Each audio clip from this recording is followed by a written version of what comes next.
So hey guys, once again welcome back to your own channel. मैं हूं आपका Vishal sir, Vishal Kumar Jaiswal. Guys, बड़ा update है, बड़ी खुशखबरी है कि आखिरकार लंबे स्ट्रगल के बाद में, काफ़ी विरोध के बाद में, काफ़ी संघर्षों के बाद में आखिरकार लाखों स्टूडेंट्स को धीरे धीरे करके जस्टिस मिल रहा है। और उनके जो डिमांड्स थे, जो वैलिड ही डिमांड्स थे मेरे हिसाब से, और आप सब भी सहमत होंगे, ऑनलाइन एग्जाम्स को लेकर के वो उस पर पूरा कंफर्मेशन आ चुका है। तो गाइज, ये बहुत छोटा वीडियो होगा, लेकिन आप सबका सपोर्ट ही इन चीज़ों को आगे ले जाता है, और यही चीज़ अभी भी हुआ है।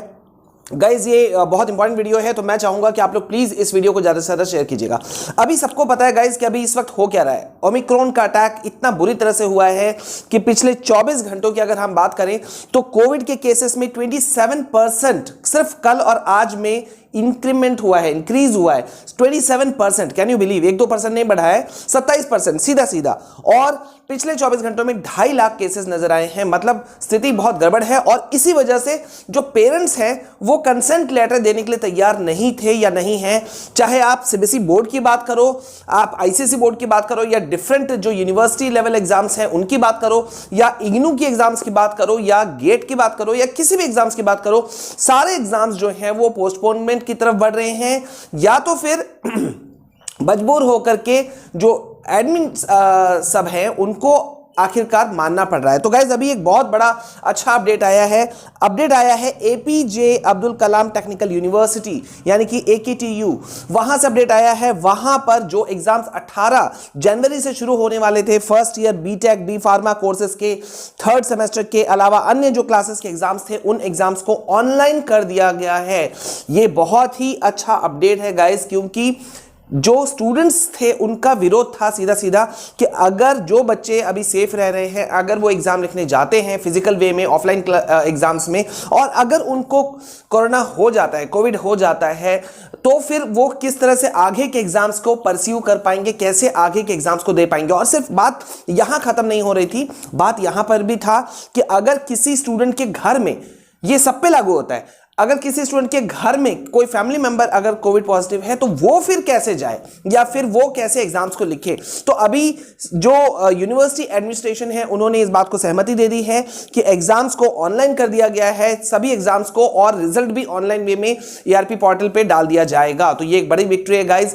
अब यहां पे बड़ा मैटर आ रहा है कि एक्सपेरिमेंटल बैच का क्या होने वाला है। एक्सपेरिमेंटल बैच यानी कि मैं बात कर रहा हूं सीबीएसई स्टूडेंट्स की, लाखों स्टूडेंट्स जो सीबीएसई के स्टूडेंट्स हैं, क्लास 10th के 12th के, जो आजकल अपने आप को उन्होंने एक नया नाम दिया आप सब लोगों ने कि सर हम लोग तो एक्सपेरिमेंटल बैच बन के रह गए हैं, हमारे ही समय में सारे जो एक्सपेरिमेंट्स होने थे वो हो रहे हैं। पहले ऐसा कभी कुछ नहीं हुआ, सीबीएसई के इतिहास में कभी ऐसा नहीं हुआ कि भाई एक बोर्ड एग्जाम को 2 बोर्ड एग्जाम्स में कन्वर्ट कर दिया गया, एक नहीं 2 एग्जाम्स, ऊपर से सिलेबस मतलब करना है पेपर में।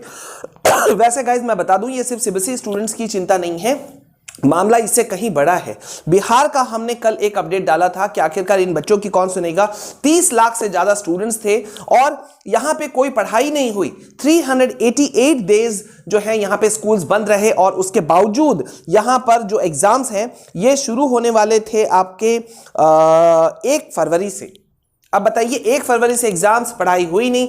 अब यहां पे जो न्यूज चैनल्स डिफरेंट हैं उन्होंने बिहार बोर्ड एग्जाम्स को लेकर के भी आवाज उठाना शुरू कर दिया है, और कई जो न्यूज चैनल्स हैं कल वो सर्वे भी कंडक्ट कर रहे हैं। तो आई होप कि इन स्टूडेंट्स को भी जस्टिस मिले। आखिरकार मेरे ख्याल से गाइस, देखो मामला क्या है कि अगर किसी स्टूडेंट की तैयारी अच्छी होती है ना तो उसको डर नहीं लगता है, लेकिन अगर पढ़ाई नहीं हुई हो तो फिर वो आखिरकार कैसे करे। अभी टर्म 2 वाला का बात उठा लेते हैं आपका, ठीक है। इसमें क्या हो रहा है, सबसे बड़ा इश्यू है कि अभी स्टूडेंट्स को नहीं मालूम। सीबीएसई कह रहा है कि भाई जो एग्जाम होगा, टर्म 2 एग्जाम होगा, वो किस पे होगा, वो होगा आपका पूरा सब्जेक्टिव बेस्ड होगा, ठीक है, जिसमें मिक्स्ड क्वेश्चंस आएंगे, लॉन्ग शॉर्ट एमसीक्यू सारे चीजों का मिक्सचर आएगा। लेकिन क्या ये एग्जाम कंडक्शन पॉसिबल है, वो भी 50% सिलेबस यार। और क्लास 10th को हम अगर थोड़ा सा छोड़ भी दें तो क्लास 12th वाले बच्चों का मार्क्स तो बहुत इंपॉर्टेंट है ना। उनके साथ में क्या होगा, क्योंकि आगे जाकर के उनके यही मार्क्स जो हैं वो आगे जाकर के वो हायर स्टडीज के लिए भी वो काफी ज्यादा यूजफुल साबित होंगे। उनको जेई में जरूरत पड़ सकती है, उनको नीट में जरूरत पड़ सकती है, उनको डिफरेंट अपने और अदर जो ड्रीम्स हैं उसको फुलफिल करने में जरूरत पड़ सकती है। मतलब मसला यहाँ पे गंभीर है, और मेरे ख्याल से सीबीएसई को इस चीज के लिए सोचना चाहिए। आप एक एक करके, जैसे देखो मैं भी आपको और एक अपडेट दे दूं, यहाँ पे मेरे पास में अपडेट जो मैंने आप लोग को बताया है कि इग्नू जो दिसंबर में होने वाला था टर्म एंड एग्जाम, उसको पोस्टपोन कर दिया गया है। गेट 2022 का एडमिट कार्ड जारी होने वाला था, उसको भी पोस्टपोन कर दिया गया है। इसी तरह से अब देखो अभी थोड़ी देर पहले एक अपडेट आया था, लखनऊ यूनिवर्सिटी के जो स्टूडेंट्स हैं वो भी विरोध में आ गए हैं।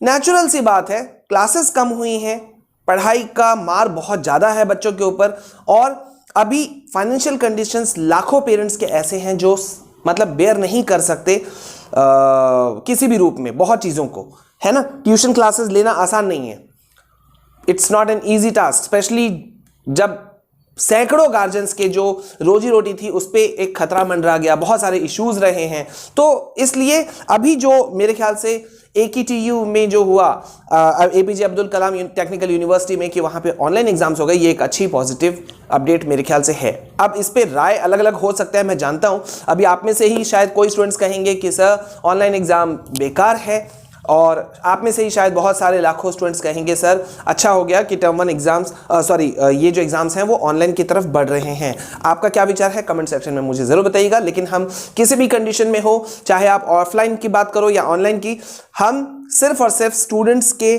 साथ में खड़े हैं। और जहाँ पे भी स्टूडेंट्स के जो भी पॉजिटिव चीज़ें हैं, जहाँ पे उनका हेल्थ इश्यूज़ क्रिएट ना हो, उनको और जो उनके हायर एजुकेशन में उनको कहीं प्रॉब्लम ना हो, हम उसके साथ खड़े हैं। तो बने रहिए मेरे साथ में।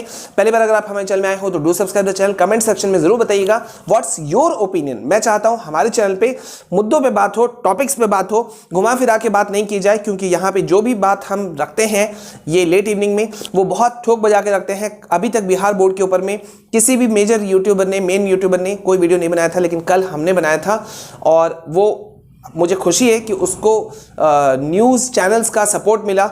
I am very much happy for that, for those lakhs of students. So please यार सपोर्ट करो।